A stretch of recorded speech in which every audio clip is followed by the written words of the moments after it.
We'll have to wait for people to join. Oh, Frank, not right now. I'm gonna kill him.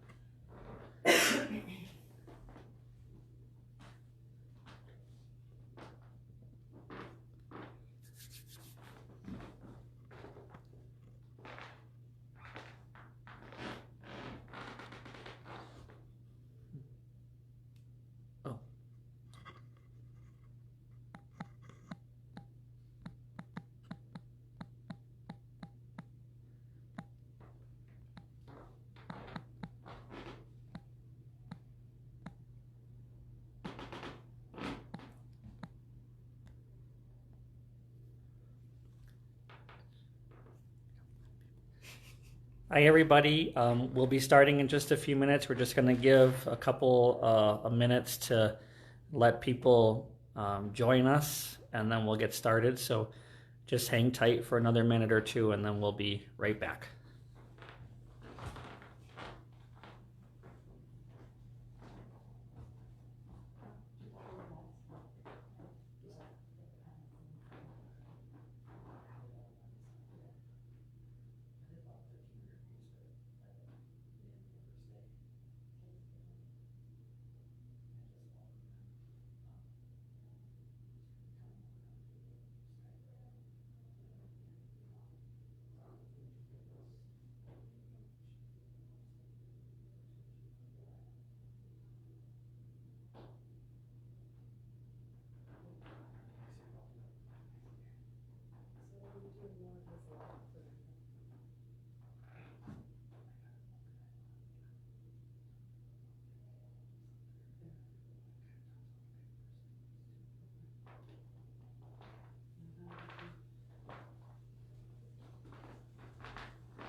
We'll probably get started here in just a minute, so hang tight, and then we'll get going. We are in the front parlor of the museum right now, and we're looking at the painting to the left is the first painting that we're going to be talking about today. So just sit tight for another minute or so.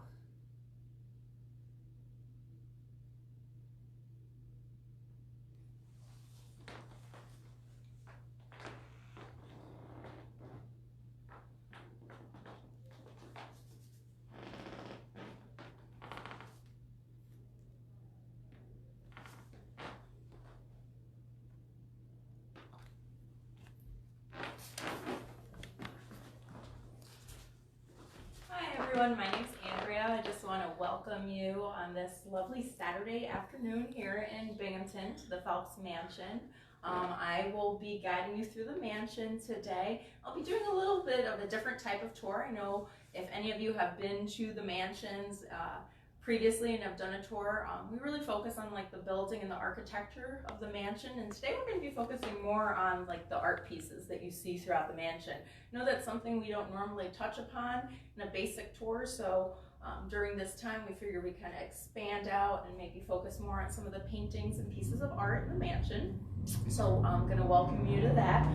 Just kind of going to give you a brief history of the mansion in terms of how these pieces kind of came to be in the mansion. So Sherman Phelps built this mansion about 1869, 1870. He lived here for a few years. After he had passed away, his two sons kind of assumed ownership of the house. And unfortunately, in the early 1880s, they both had passed away. The mansion kind of sat empty for a few years, and then it was eventually rented out to a family called the Truman family. And they lived here up until the late 1890s, early 1900s. The mansion was eventually put up for auction, and then the Monday Afternoon Club, which was a social club for women, ended up buying the mansion.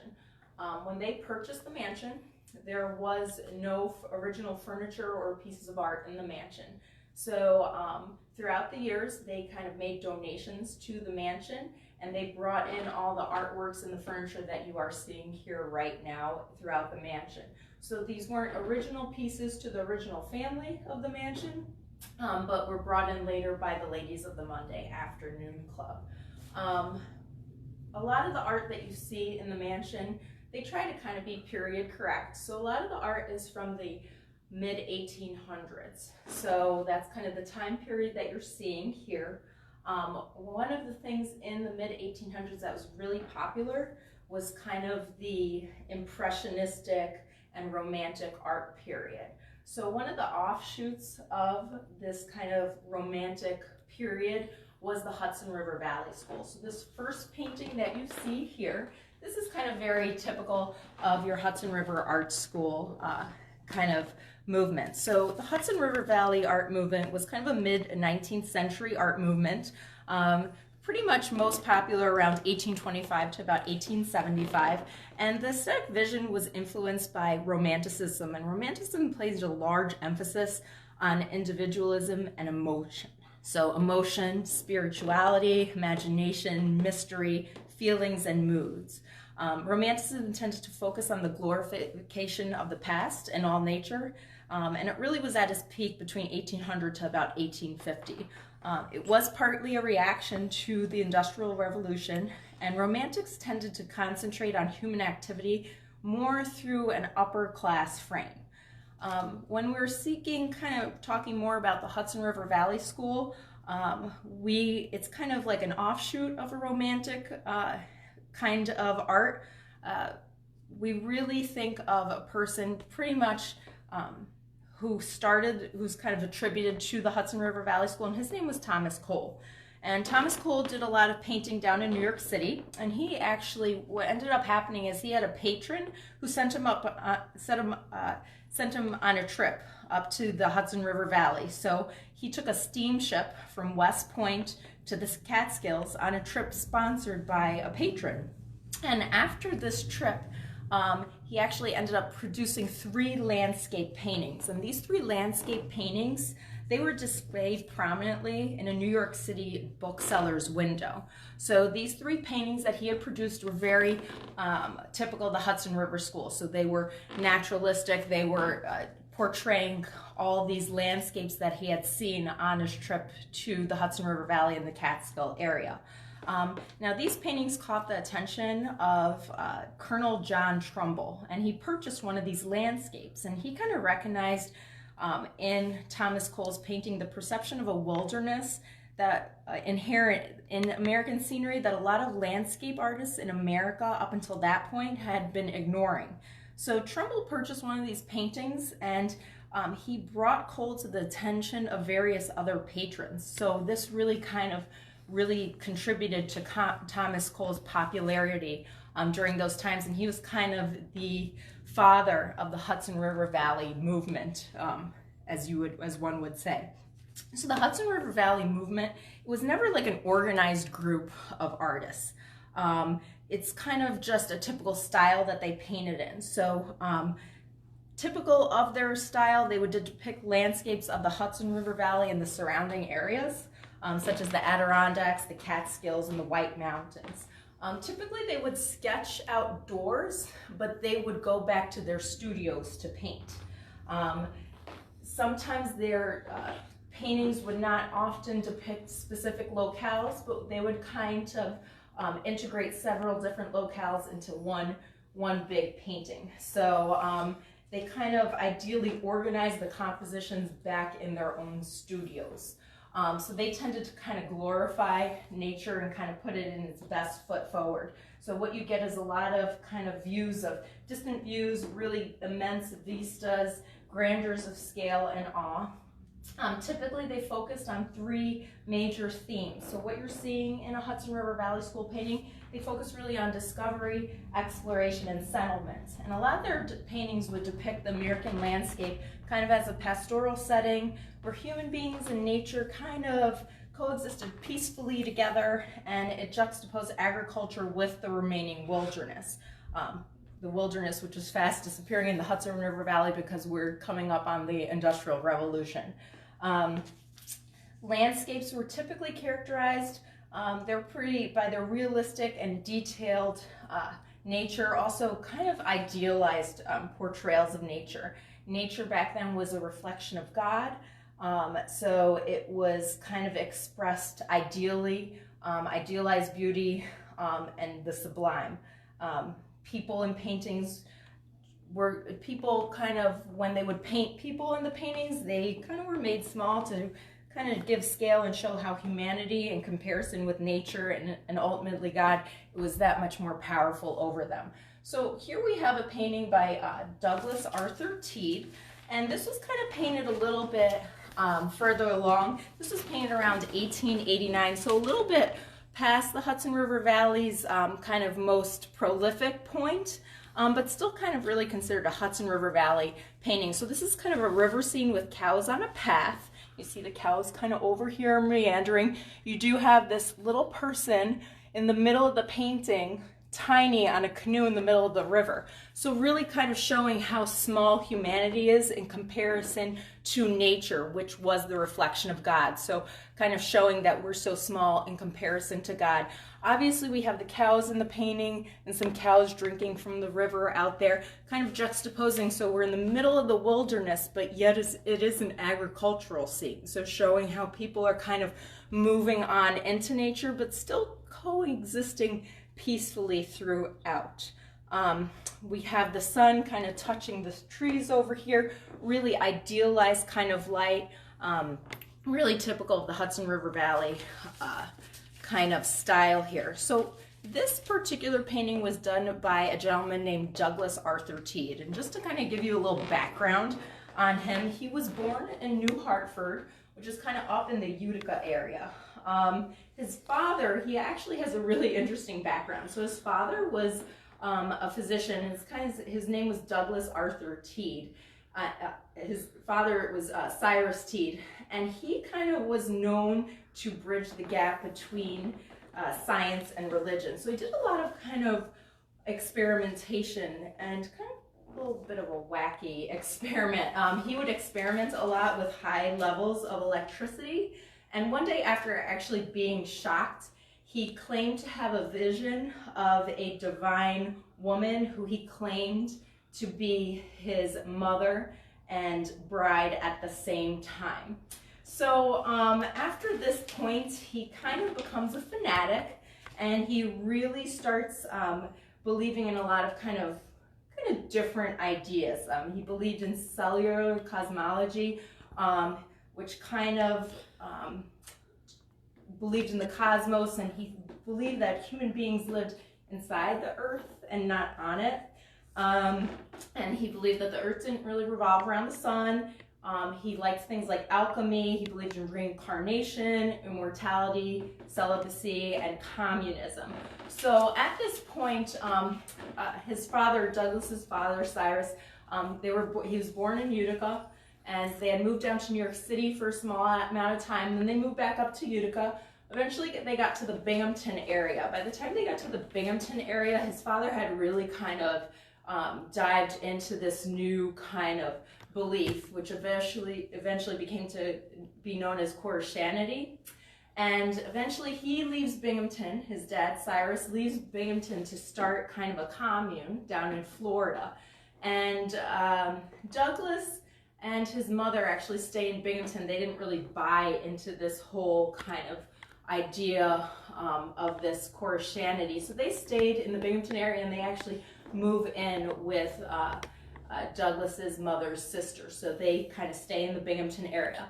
Eventually Douglas does start painting. He actually opens up his own studio in the Utica area. He does come back to the Binghamton area, and he lives here in the Arlington Hotel. And to kind of pay his way and his rent to live in the hotel, he would produce paintings for the owner of the hotel that would kind of pay his rent. So he did the owner of the hotel, Edward Tierney. He did own a lot of his paintings. So that's kind of how he was kind of surviving for a while. He eventually moves back to New York City and he becomes a billboard painter. So that was a thing back then. They would actually paint billboards. You wouldn't just plaster them on like we do today or even have digital billboards. And eventually he goes to Rome, opens up a studio there, and then he returns in about 1895. He does eventually get married, and then he moves out to kind of like the Halsted area. In the Halsted area, he actually builds a structure on a wealthy diplomat's piece of land. The diplomat was named James Dubois, and he actually uses this piece of land. He builds his own 27-room structure called Teed's Castle, and it was built out of local stone, and he kind of makes his own studio there. At this point, he is kind of painting outside. They go to the Salt Springs area a lot, him and his wife, and he would paint things outside, and he did a lot of painting. So that's kind of what he ended up doing for a small amount of time. In the early 1900s, about 1907 to 1911, he does end up kind of visiting the Middle East. He goes to Cairo, Morocco, and he kind of becomes more involved with a kind of romantic Orientalist kind of painting after then. When he comes back, actually he's produced so many paintings that the Arnett Art Museum actually does a exhibition of his paintings, and they put over 34 of his paintings on display. And they're a little bit different from this, more of an Orientalist type of a feel, kind of something more kind of along the lines of this painting. This is not one of his paintings, but just to kind of give you an idea of what he kind of transitioned from. Eventually in the teens, his wife ends up dying, and after that he actually moves to Detroit, and he becomes a patron of the arts. And a lot of industrialists in Detroit, they loved his like impressionistic depictions of the Middle East, so they start buying up all his paintings. So he does very well for himself there.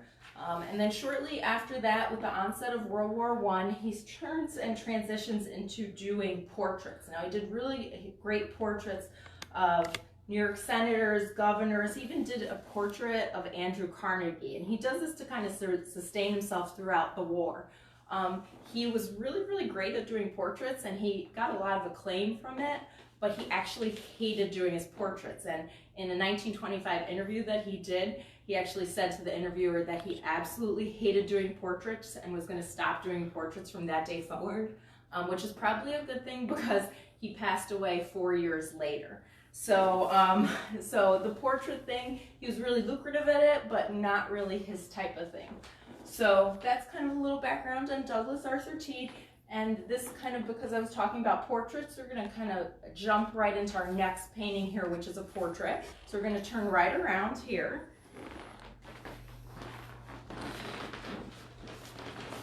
Alrighty. So this is probably the portrait, if you've ever been to the mansion and had a tour, this is probably the painting in the front parlor that commands the most attention. So this is a portrait of Harriet Story Taylor Phillips. So this was Mrs. Robert Phelps. So she was married to the oldest son, Robert Phelps. So she was the daughter of William Taylor, who was a prominent businessman. She was born in Cooperstown in about 1856, and she got married to Robert in about 1879. Unfortunately, their marriage was short-lived. Robert passed away in December of 1881, and then she died in October of 1882. She was only about 25 years old. So this portrait was done by a local painter by the name of Robert Brunel Pratt. So Pratt, he was the son of a merchant, and he received a liberal education. He was a pretty artistic child, and he decided to become a portrait painter. So he moved to New York City to study under Samuel Morse and Charles Ingraham. Eventually, he moves back to Cooperstown. He opens up a studio there, and then he opens up one in Cherry Valley, New York. Eventually, he does move back to New York City in about 1850. And then a few years later, about 1865 to 1866, he actually goes on a tour of Europe and he studies in Paris while he's there. He's a member of the Royal Academy as well. So he's in Paris for about 3 years. So he was a classically trained painter. And you're going to see the difference. I'll show you a few portraits later on. You're going to see the difference between like a classically trained painter versus a painter who might not have gotten a formal education. You'll see the difference during this time period. So he did do portrait paintings. That was really what he was known for. He painted a portrait of Senator Daniel Dickinson. He also did portraits of 3 U.S. presidents. So he did have a pretty prolific career. So in this particular portrait, we believe that this might have been the last portrait that he did paint. So they did get married in 1879. We attribute this portrait to about 1879 to 1880. It was one of his largest portraits. So here you have her kind of portrayed in a pose that's favored of the Victorian period. If you kind of zoom in, I know this might be hard to see. She's kind of leaning against like a high-backed blue velvet chair. There's like a shawl that's kind of hung over the back of the chair. And she's in her wedding dress, so this is her wedding portrait. She wears kind of a flowing gown of satin. It has orange blossoms throughout, and then a matching headpiece of orange blossoms. You may or may not be able to see this. She does have her engagement ring that she's wearing on her left hand there, right underneath the fan that she is holding. At the right, here's a kind of like a picture of a Greek caryatid. Victorians just loved kind of revival. They loved anything reviving from the past. They loved bringing things back. So that's kind of why you would see that here. So she probably posed for this painting in his studio. This is not anything. There's nothing like this in the mansion, like a Greek caryatid anywhere in the mansion. So you wouldn't really find that here. But really, really nice portrait of her. One of his largest, like I had mentioned before. He did produce one self-portrait of himself, and he did a few other kind of genre paintings, but mostly portrait paintings. He did live in New York City, so when he passed away, he was about 69 years old. He did leave behind a widow, 2 daughters, and a son. He is buried in the Marble Cemetery in Manhattan, which is between kind of 1st and 2nd Avenues there. His best friend actually predeceased him by a week. So it was said that this kind of precipitated his death, his grief over his best friend dying. But you can see his grave if you're ever in Manhattan, or if you want to try the jaunt down there after this is all over, you can actually take a look at his grave site there. The cemetery is only open a few times a year, so you just have to make sure. There's lots of other famous people buried in the cemetery. I believe there's like a U.S. president there as well. But a very, very nice portrait that he did. This is probably, it's better to kind of see this in real life, so you kind of get a scale of the painting. So we'd love to have you guys come see it when we're back open. So right now, going into the portraits, I'm going to spin you around. We're going to go to a different room. We're going to go to the receiving room in the front of the mansion. I'm just going to answer a question real quick. Jerry wanted to know about the first painting that we did. That was Douglas Arthur Teed. Yes. And the one that we're currently talking about is Robert Pratt. Robert Pratt, yes, correct. Okay.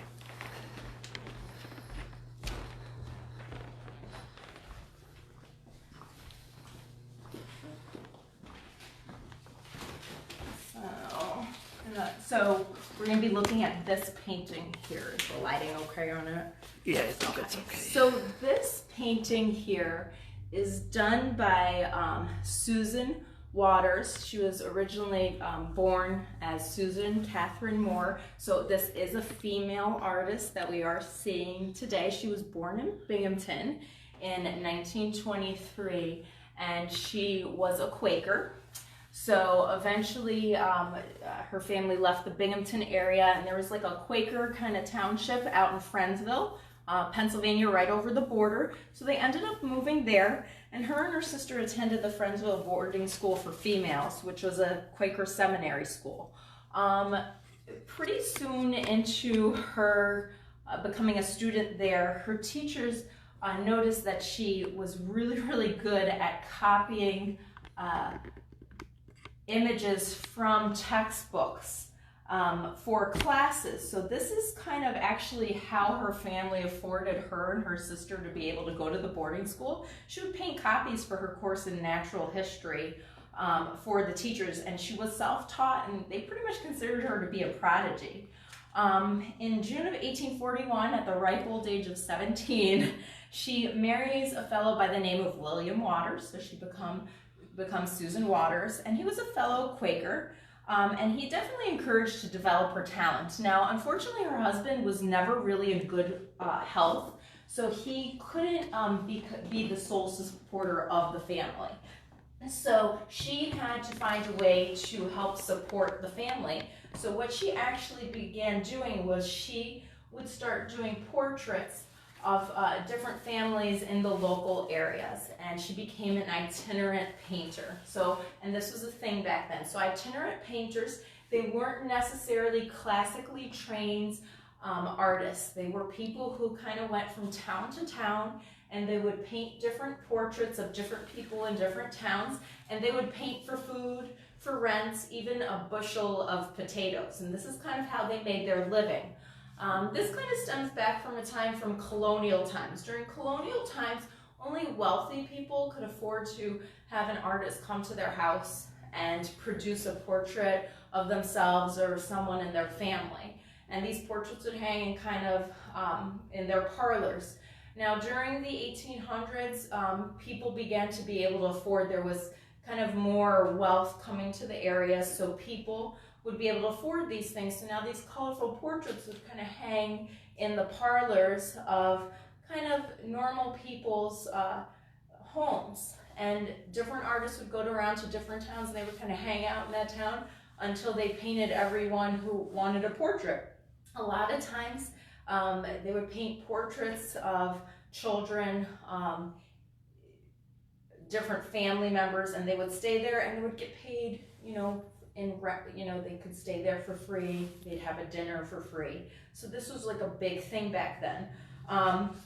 So she basically, from about 1843 to 1846, she traveled all throughout northern PA and southern New York with her husband doing these portraits.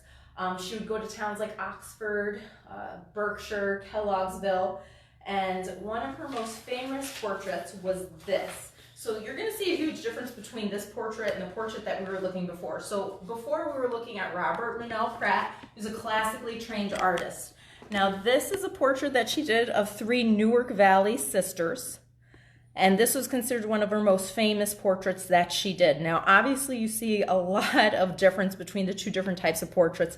A classically trained artist, such as Robert Pratt, and then Susan Waters, who wasn't trained. So it does exhibit a type of flatness. The people in the portrait are pretty much facing dead on to the artist. They're not posed in some classical pose behind a chair or quarter turned or anything like that. They're deadpan, kind of just facing the artist. You can't really tell where the light is coming from. It looks like it's just coming from the total front of the portrait. Features are kind of flat. Things are kind of out of, not completely in proportion. Elbows are rounded. So a little bit of a difference that you're seeing from someone who's classically trained versus someone who is kind of self-taught. Now, this wasn't a big deal for people who were buying these kinds of portraits.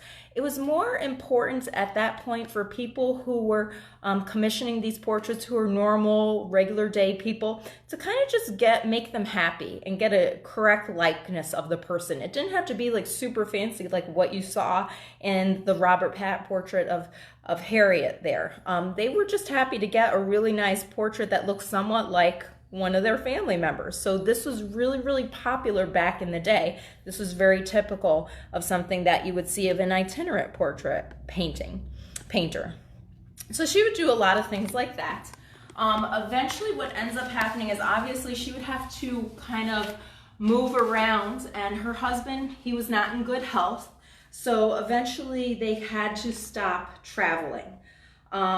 So she wrote a letter in 1851 to the American Art Union, and she wrote that due to her husband's declining health, she now needed to support the family and produce art in a more lucrative way than just traveling around and being paid in a bushel of potatoes or a place to stay for the night. So eventually in the 1850s, they moved to Bordentown, New Jersey, and they end up building a home there. And at this point, she has turned to landscape painting. So she was the sole provider of her family, and this is where her career really starts to blossom. So at this point, you kind of see a change in the way she is painting. So here, definitely you're noticing more of a classically trained kind of school of thought on the painting. Very, very different from the flat, facial kind of posed portraits that she's doing. So this is really suggesting that she was doing a serious study in academic art.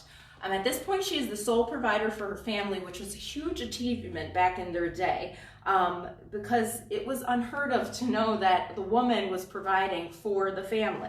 They never had children. They were married for over 51 years, and she kind of produces portrait landscapes like this. So here you see kind of like an everyday scene, like a genre scene of just someone who's maybe caught some fish for the day. And I know I did have someone on a tour ask me, was this popular? Because it's kind of boring to me.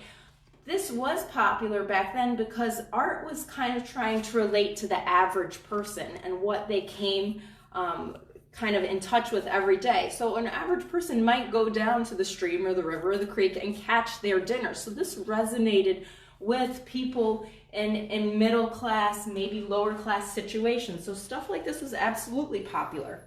In 1876, she actually submits 2 paintings, and they were shown at the Centennial Exposition in Philadelphia, and after that, her fame was beyond expectation. She could not keep up with the demand to fill orders, and pretty much from 1876 up to 1900 to her death, she could not keep up with orders, and she was a financial success. So she really was one of kind of like the resounding characters in art at that point, especially being a female painter.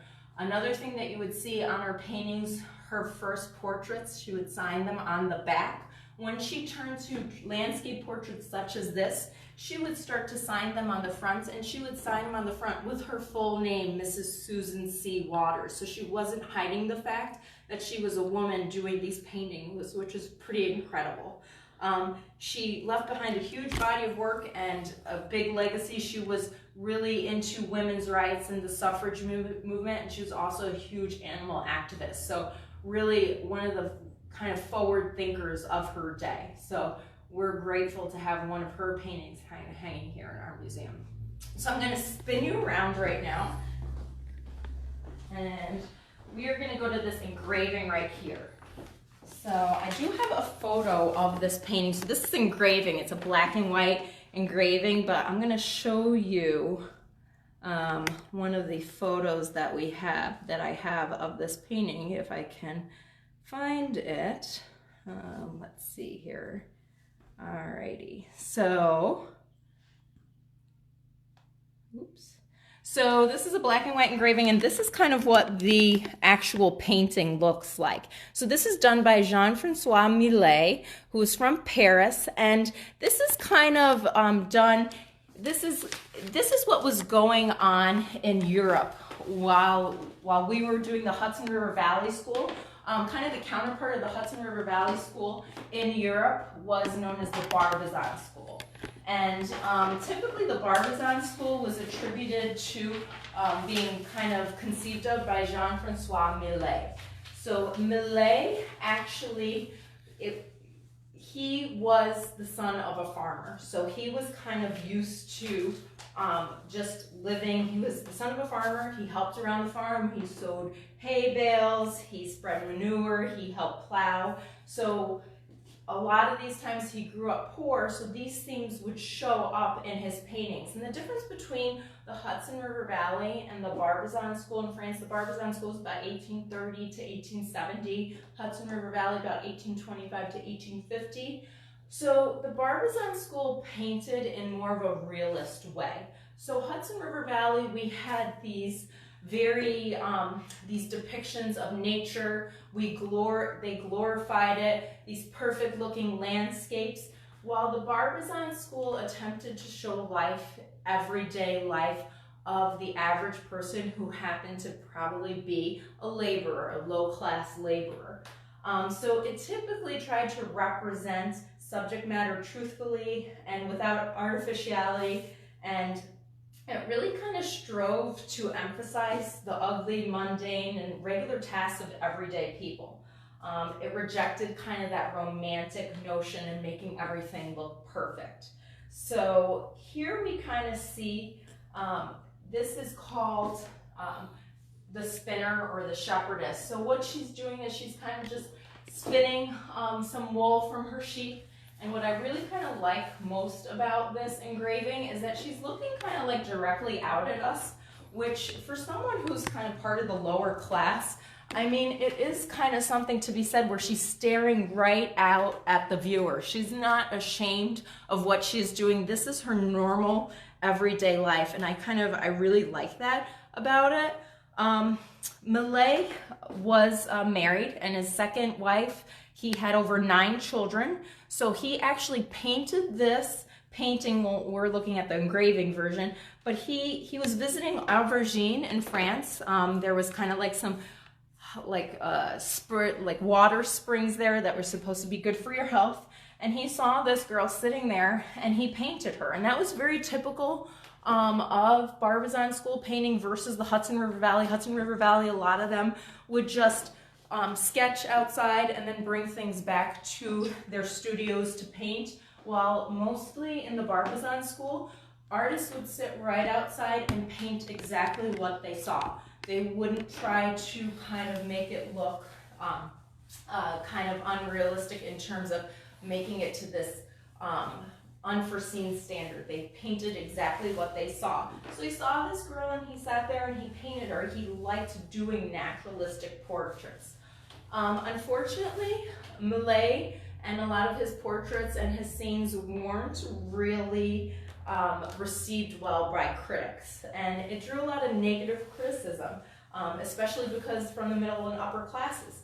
There was the French Revolution in 1848. We're coming kind of right out of that, and the prosperous classes kind of saw this as glorifying the lower class workers. And it really did make them feel uneasy about their status, because here we are in a time where lower class workers outnumbered the middle and upper class in France. So they could definitely revolt and the upper class would be overturned. And French society at that point was built on lower class, the labor of the lower class, and landowners linked this to growing socialism. So stuff like this and putting the normal everyday habits and workings of normal people right in their face wasn't really received well, and definitely made a lot of people nervous. So he wasn't really critically acclaimed at this point. Things like this weren't really received well, as it kind of puts in your face the plight of the everyday person. But just to show you another kind of really famous painting that he did was called the Gleaners, and this might be something that you might be a little bit more familiar with. So another one that wasn't received critically really well, but probably one of his more famous portraits here. And I really like, so these people, they pretty much what they're doing is after a crop is harvested, they're going out and they're picking everything that wasn't harvested with it.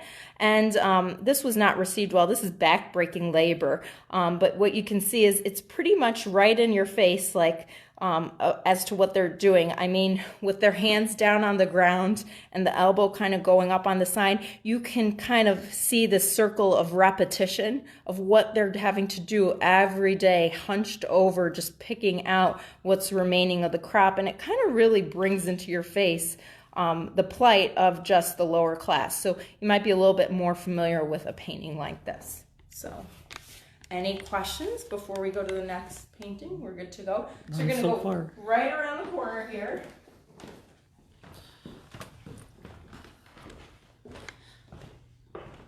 Just some comments. We have people watching from North Carolina and Georgia. Hi, North Carolina and Georgia. Hope you guys are all safe, doing safe down there. I know Georgia's kind of slowly opening back up, so we're kind of getting that here. So nice to have you folks today. And they're enjoying learning about the artist and their backgrounds. Awesome. We'd love to have you up here for a live visit eventually, hopefully when we open back up, so you can kind of see everything really of what we're talking. Tennessee is here too. Tennessee, oh, I love Tennessee. I like the distillery. Tennessee, so beautiful, the Smoky Mountains and such. So love Tennessee. I would love to. I was actually thinking of going on vacation back to Tennessee. I haven't been there a few years, but might have to put the kibosh on that this year. So this next painting that we're looking at is this painting right here, and this is called The Fortune Teller. So this is by Harry Roseland.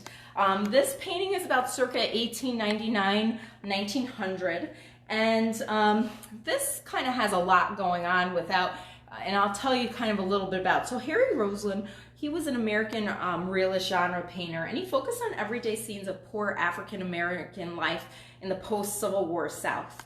Now, at this time, you're seeing a decline in religious and historical paintings, and the focus really turned to everyday events or maybe private moments of great figures. Genre paintings often told a story within a scene, and its appeal kind of really depends more on the viewer's recognition of an ordinary, everyday scene that they can kind of identify with. So kind of going back to the previous two paintings that we just talked about, everyday scenes that normal people could relate to. Genre painting, unfortunately, was originally considered to be a minor form of artistic expression associated with lower levels or the lower class, because this is kind of more what they did every day. It kind of eventually lost its lower class identification to become part of the mainstream. Painters like Mary Cassatt, Whistler, Homer, they did genre paintings just as they did portrait and still life. So kind of things were a little bit changing. Now genre paintings, they greatly increased in popularity, especially in periodicals due to advances in reproductive techniques and increased circulations of magazines. So right now we're coming on the Industrial Revolution. Things can be reproduced more easily in newspapers, and they're widespread, not just to upper class people, but to the middle class and lower class. So we're kind of seeing a boom in things like this. And a lot of times, a lot of these paintings would be reproduced in periodicals so that everyday people could see them. So just to give you a background kind of on Roseland. So Roseland, he focused on painting these southern scenes of, people from the South and former slaves who would tell fortunes of upper class white women. So the funny thing was, Roseland was from Brooklyn, and he had actually never visited the South.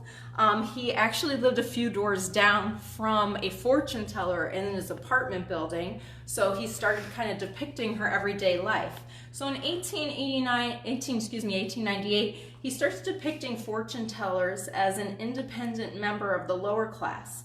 It really broke social norms by inviting a white woman into their home and acting as agents of their own business for survival. But this was typical in post-Civil War life. I mean, these people were no longer slaves. They had to make a living on their own. So these women would turn to becoming fortune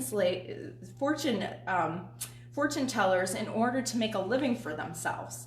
The fortune teller, as you can see here, she's not really smiling. She's doing her job, and she's really making it serious. She's taking this seriously. Fortune tellers, they would kind of tell your fortune. She's got the lid of a hat box here, and she's reading the person's fortune with some cards on the lid of a hat box. A lot of times they would read tea leaves as well. You drink a cup of tea and you'd swirl the leaves around, and it would leave a certain pattern kind of in the cup, and depending on the pattern, she would be able to tell your fortune. So scenes like this were actually really, really popular. So usually he would actually have his daughters sit for portraits like these, And then he would actually take photographs of the portraits as reference. So then later he would go back and paint off of these photographs. And he would kind of just do different variations. Like he had a whole series of these and he would just kind of change things throughout. So maybe the person would be wearing a different hat, or he'd move, take the jug out, and he'd put something here like a plate on the floor, and he would just kind of vary up things throughout. He would sell these, and they would be sold and distributed in newspapers as postcards in magazines. So here we see him kind of switching from, he wasn't necessarily classically trained, but he was known to be an artist, but switching to a more commercial type of way to distribute his art so that he could just survive. This is how he would make a living. So in the 1920s, he's still doing these series, but you kind of see the shift in the painting. So in the paintings right now in the early 1880s and 1890s, she's very serious. And then in the 1920s, we see the emergence of Jim Crow laws, and people kind of, you see the rising social inequality between African Americans and whites. So basically there's a shift in what people want to buy in these paintings and what they want to see in prints. So right now you have the stern-faced fortune teller telling your fortune. In the 1920s, you can see the difference in his paintings. She's kind of not as stern. You'll see her kind of lovingly hold the white woman's hand, kind of affectionate. They are not, the women in the portraits are no longer seen as kind of making their own living. It's kind of showing a way of how they're kind of more bringing down this person to a level of that they're affectionately telling the fortune of a loved white woman that they might have taken care of as a child versus making their own living. So you see that shift. I could probably show you a picture of that. I'll show you a few pictures, but I'll show them to you all later on in one shot. So he kind of just shifted this because this is just what people wanted to see. There was a shift in what people wanted and were willing to buy. So to make a living, he kind of had to shift with it. So he needed to keep himself financially going. So you see that. So let's see here. Also, I think, so I will show you the pictures now, but a lot of his paintings too, they would make into jigsaw puzzles, which I thought was kind of neat. Like any type of way you could reproduce it and make money off of it, he was kind of in on that. So one of his paintings actually was made into a jigsaw puzzle. So I'll show you that, and it was kind of made by Milton Bradley, and it was distributed by Macy's, and you'd buy them for $1, so you would see that. So let me show you kind of what I'm talking about here. And just so you kind of get like a reference point. So here you see like the stern-faced woman kind of reading the tea leaves. These are a few more. And then later on, you're kind of seeing this more. This is one that he did later on from the 1920s. She's smiling. There's an affectionate touch. The two women clearly know each other. So gone is the day where this woman is making her living. It's kind of more of seeing it in a different light. And then we'll get down here to the jigsaw puzzle one, because I do think that that is quite interesting. If I keep scrolling, I know it will eventually pop up. I think it's towards the bottom here. But he did do a lot. He was very prolific. But as you can see, so here's one of the scenes. This was sold in Macy's. And you can see it's probably a pretty difficult jigsaw puzzle. Like that would keep you kind of, if you were quarantines like we are, this would probably keep you busy for quite some time. But this is how he'd make his living. So, I mean, for someone to be kind of considered an artist and having a lot of his paintings initially presented in textbooks and then to kind of switch commercially over and sell them as postcards, I mean, that was really great. I mean, to be able to keep up with the times and keep himself going and financially support himself by being able to adjust and kind of shift the market for his art. But I just thought that this was kind of really interesting. So, any questions? All right, so we're gonna head upstairs to one of our last paintings here. So, how are we doing on time? Good. It's 12:47. Good on time. So 3 more minutes, we'll go upstairs.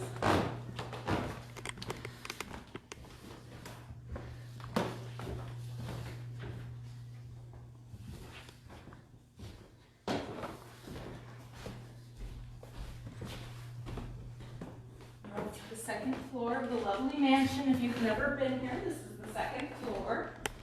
This might be a little dark, so I'm hoping you can see it. I'm gonna put the camera here. So this is probably one of my favorite pieces of art in the whole mansion here.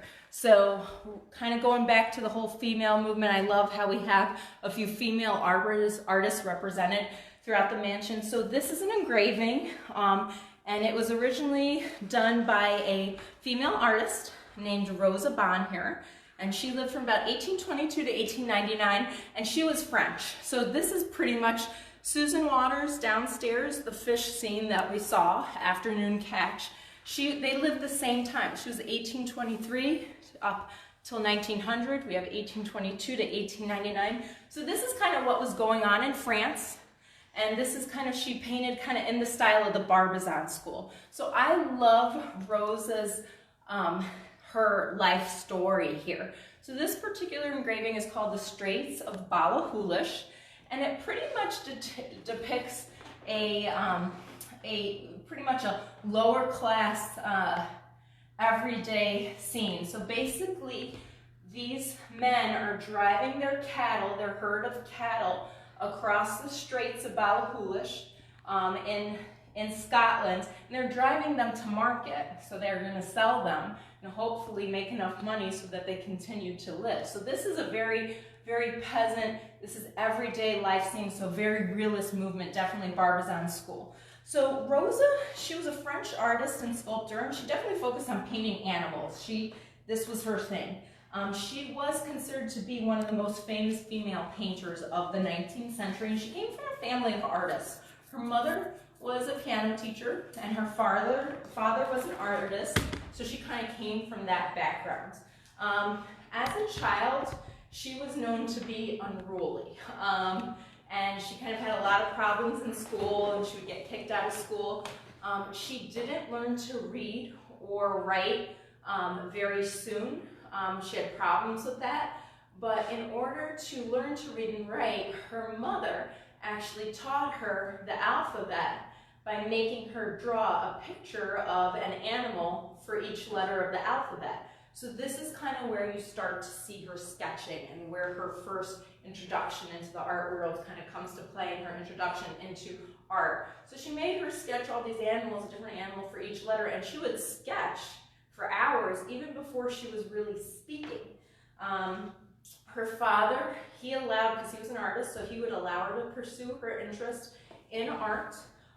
So he would bring animals into his studio, live animals into his studio for her to paint. So I don't know how many people would do that right now, like come on and bring a goat on into the house and you can paint that in crayon or whatever. So really, really nice.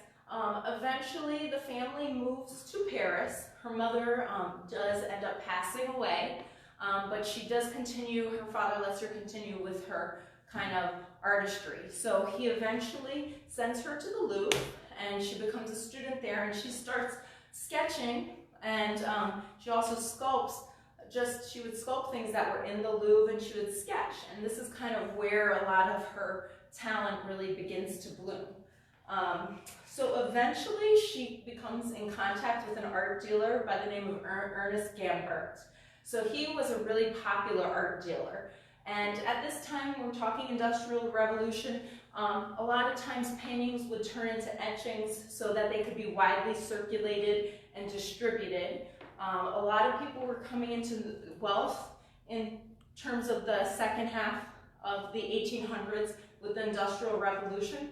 So really the art world, with art being kind of known as a commerce, a way of commerce, this really begins to grow. So there's art dealers. So she gets in touch with this one art dealer, Ernest Gambert, and he begins producing engravings and etchings of her work and distributing them throughout Europe. So this is kind of where she gains a lot of her popularity.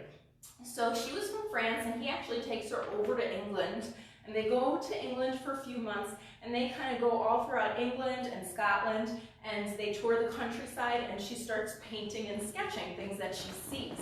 This is one of the things that she sees. So this was a painting that she actually did outside, because in the Barbizon School, they would paint outside. It was called en plein air, P-L-E-I-N. It's French, I know I'm butchering it. But so they would sketch and paint outside. So this was a scene that she saw in 1867, and this was painted from a real life scene. Basically in Gaelic, it means the village by the Narrows, so the Straits of Ballaghulish, and it was in a town called Lochaber, which is in the Highlands of Scotland, and it was a town centered on slave quarries. So this was a working man's town, lower class, everyday scenes like this. So she painted this while she was there. Fun note, so this was actually shown to the Queen of England by Ernest Gambert, her kind of art dealer. So she actually became more well known in England than she was in her home country of France, which is kind of cool to know. But he showed the Queen of England a lot of her paintings, and this was one of the ones that he showed the Queen of England. So I just found that out a few days ago, so I think it's really cool.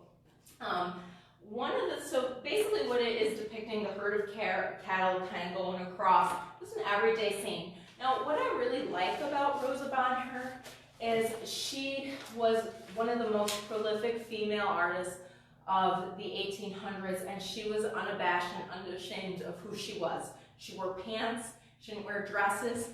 One, because it was just easier if you were going to go and schlep out to a field or sit by a river all day long, to do it in a long dress and take all of your stuff and your paint with you, kind of cumbersome. So she would wear pants just because it was more practical. Also, she was openly a lesbian, and she was not ashamed by it, and she was very open with it. She had one partner for over 40 years, and upon her death, she did eventually have another partner after that, and all three of them were eventually buried together in the same cemetery, but she wasn't shy, she didn't hide it.